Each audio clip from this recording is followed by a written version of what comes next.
Hello പ്രിയപ്പെട്ട കൂട്ടുകാരെ, അജ്മീർ നന്മ മീഡിയയിലേക്ക് നിങ്ങൾക്ക് ഒരിക്കൽ കൂടി സ്വാഗതം. ഇന്ന് ഇങ്ങനൊരു വീഡിയോ ചെയ്യാനുള്ള കാരണം, നമ്മുടെ നാടുകളിലൊക്കെ ഇപ്പോൾ മൊത്തം ചർച്ചയുള്ളത് എല്ലാവർക്കും അറിയാം. നമ്മുടെ തെരഞ്ഞെടുപ്പ് കഴിഞ്ഞു, അതിൻ്റെ വിജയ ആഘോഷങ്ങളും നടന്നുകൊണ്ടിരിക്കുകയാണ്. ആഘോഷങ്ങളൊക്കെ അതിൽ വിടുന്നു എന്നുള്ളത് നമുക്ക് പിന്നെ ചർച്ച ചെയ്യാം. ചർച്ച ചെയ്തിട്ട് കാര്യമുണ്ടാവില്ല എന്നുള്ളത് ഏതായാലും എല്ലാ പാർട്ടിക്കാരും ആഘോഷിക്കുന്നവരും പങ്കെടുക്കുന്നവരൊക്കെ സൂക്ഷിച്ചാൽ ദുഃഖിക്കണ്ട.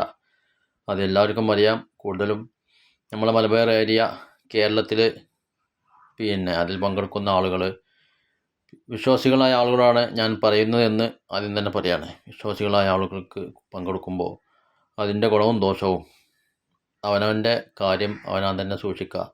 അല്ലാതെ ഇപ്പോൾ ആർക്കും അറിയാത്തത് കൊണ്ടോ ഒന്നുമല്ല. ഏതായാലും ഇപ്പോഴുള്ള വിഷയം നമ്മുടെ ഖുർആന് പടക്കം പൊട്ടിച്ചപ്പോൾ അതിൽ ഖുർആൻ്റെ പേജുകൾ കൊണ്ട് പടക്കമുണ്ടാക്കി അതിനെതിരെ കേസ് കൊടുക്കുന്നു എന്നൊക്കെ നമ്മൾ അറിയുന്നത്. ഏതായാലും ആ പടക്കം ഉണ്ടാക്കിയവർ കരുതിക്കൂട്ടി ചെയ്തതാണെങ്കിൽ കേസ് കൊടുക്കണം, നിയമപരമായി ശിക്ഷിക്കപ്പെടണം എന്നുള്ളത് വളരെ സത്യമാണ്. പക്ഷേ അതിലേറെ ഉപരി ഞാൻ ഏകദേശം 4-5 വർഷമായി നമ്മൾ ഇതിൻ്റെ പിന്നാലെ, അതായത് നമ്മളെ ഖുർആനും ആദരിക്കപ്പെടേണ്ട, അത് ഏത് മതത്തിൻ്റേതായാലും ഗ്രന്ഥങ്ങളും നമ്മൾ അറിഞ്ഞിരിക്കേണ്ട വിഷയങ്ങൾ എഴുതിയിട്ടുള്ള കിതാബുകളായാലും ഖുർആനായാലും മറ്റ് ഇതര മതസ്ഥരുടെ പുസ്തകങ്ങളായാലും എല്ലാം ആദരിക്കപ്പെടേണ്ടതാണ്, അത് ബഹുമാനിക്കപ്പെടേണ്ടതാണ്.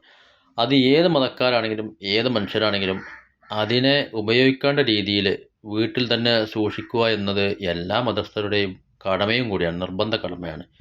അത് നമ്മൾ സൂക്ഷിക്കാതെ നമ്മുടെ ഈ ആക്രി കച്ചവടക്കാർ വരുമ്പോൾ അവനെ കയ്യിൽ കൊടുത്തു വിട്ടിട്ട് പിന്നെ നമ്മൾ അതിനെ ആക്രിക്കടയിൽ ചെന്നാൽ അവർക്ക് എല്ലാം പേപ്പറാണ്. അത് ഖുർആനാണോ ബൈബിളാണോ അല്ലെങ്കിൽ ഇത് രാമായണം വായിക്കുന്ന ആ ഗ്രന്ഥമാണോ എന്നൊന്നും അവർക്കറിയില്ല. കാരണം അവർ വളരെ പാവപ്പെട്ട മനുഷ്യന്മാരാണ് അവിടെ ജോലി ചെയ്യുന്നത്. ഒരു അറിവില്ലാത്ത ആളുകളാണ് കൂടുതലും ജോലി ചെയ്യുന്നത്. എല്ലാവരെയും അല്ല, വളരെ കൂടുതലായി കാണുന്ന ആളുകൾ. അപ്പോൾ അവർക്ക് എല്ലാം പേപ്പർ വേർതിരിക്കാനേ അവർക്കോ ജോലിയുള്ളൂ. അപ്പോൾ അവർ പേപ്പർ വേർതിരിച്ച് എന്ത് ചെയ്യുന്നു, ഓരോ ഭാഗത്തേക്ക് ഓരോ കട്ടിയുള്ളതും ഇല്ലാത്തതും ആയ പേപ്പറുകൾ വേർതിരിച്ച് ക്ലിയറാക്കുന്ന സമയത്ത് ഖുർആൻ കിട്ടിയാൽ, ഇപ്പോൾ അതിനെപ്പറ്റി ചർച്ചകളുമൊക്കെ വന്നപ്പോൾ അധിക സ്ഥലങ്ങളിലും അത് ഇതര മതസ്ഥരടക്കം എന്ത് ചെയ്യുന്നുണ്ട്, ആ കടൻ്റെ ഓണർമാർ ഖുർആനും ബഹുമാനിക്കുന്നുണ്ട്. അവരെ എടുത്തു വെച്ചിട്ടുണ്ട്. എനിക്ക് തന്നെ ഇതര മതസ്ഥർ വളരെ ബഹുമാനത്തോടെ ഖുർആൻ ഏൽപ്പിച്ചിട്ടുണ്ട്. അത് ഞാൻ മുമ്പ് വീഡിയോയിൽ പറഞ്ഞതുമാണ്. അതുകൊണ്ട് ഇപ്പോൾ സത്യം പറഞ്ഞാൽ ഈ പടക്കത്തിന് നിർമ്മിക്കാൻ എത്തി എന്നുള്ളത് അത് പടക്ക നിർമ്മാതാക്കളെ മാത്രം വിഷയമല്ല, നമ്മുടെ പടക്കം വിൽക്കുന്ന ആളുകളും ഈ ഖുർആൻ്റെ കോപ്പികൾ ഉണ്ട് എന്ന് പറയുന്ന പടക്കം വിൽക്കൽ അത് കടുത്ത ഹറാമാണ്, തെറ്റാണ്, കുറ്റകരമാണ്. അതുമാത്രമല്ല, നമ്മുടെ ഈ ഖുർആനുകൾ ആക്രി കച്ചവടത്തിലേക്ക് കൊടുത്തയക്കുന്ന ആളുകളും അതിലേറെ തെറ്റാണ്, കുറ്റകരമായ കാര്യമാണ് ചെയ്യുന്നത്. സത്യം പറഞ്ഞാൽ നമ്മൾ പടക്ക നിർമ്മാതാക്കൾക്ക് കേസ് കൊടുക്കുകയാണെങ്കിൽ ഇവർക്കെതിരും കൂടി കേസ് കൊടുക്കണ്ടേ എന്നുള്ളതാണ് നമ്മുടെ ചോദ്യം. അതുകൊണ്ട് ഇത് ആരാണോ ഏത് കടയിൽ നിന്നാണോ എവിടെ നിന്നാണോ വരുന്നതെന്നുള്ളത് സത്യം പറഞ്ഞാൽ പടക്കം ഉണ്ടാക്കുന്ന ആളുകൾക്ക് അതിനെപ്പറ്റി അറിയില്ല. നമ്മളെ നാട്ടിൽ നമ്മൾ കേരളീയരായ വിശ്വാസികളായ ആളുകൾ ഓരോരുത്തരും ശ്രദ്ധിച്ചാലേ തീരുന്ന പ്രശ്നമേ ഇതുള്ളൂ. എല്ലാ വീട്ടുകാരോടും എല്ലാ രക്ഷിതാക്കളും എല്ലാ കുട്ടികളോടും വേണ്ട രീതിയിൽ കൈകാര്യം ചെയ്ത കാര്യങ്ങൾ പറഞ്ഞാൽ തീരാവുന്ന പ്രശ്നമേ ഉള്ളൂ.